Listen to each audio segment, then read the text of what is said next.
Аварията в Чернобил има и друга ужасяващ аспект – последвалото информационно затъмнение за станалото.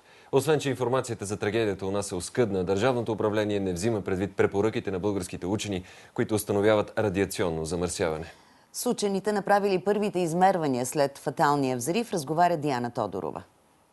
Съобщението за аварията във вестник Работническо дело с големината на 2 пощенски марки провокира учени от Софийския университет и Военно-медицинска академия да започнат измервания на радиацията у нас. В екипа влиза и доктор Валентин Босевски. Той ръководи експедициите в Южна България за изследване на цезий и йод в човешкия организъм. Следяха непрекъснато къде сме.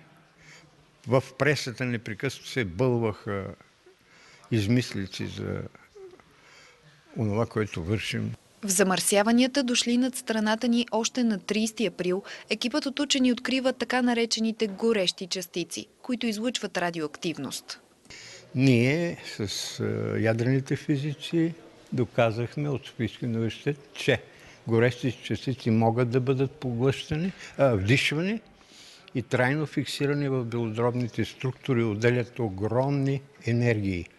А бета-лъчението на тези частици е възможно да предизвика канцерогенни ефекти. Но резултатите от изследванията и препоръките на учените не водят до реакция на държавата.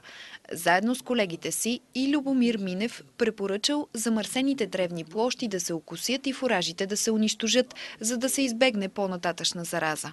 Нищо от това, което ние препоръчвахме, освен, че ние сме го разпространявали след близките си и те го прилагаха, нищо от това не беше официално приложено. Животните бяха хранени с този фураж. Това е един от парадоксите на българския Чернобил.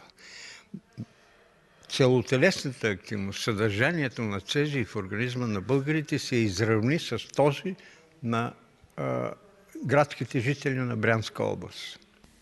Малцина обаче разбрали за тези последици веднага.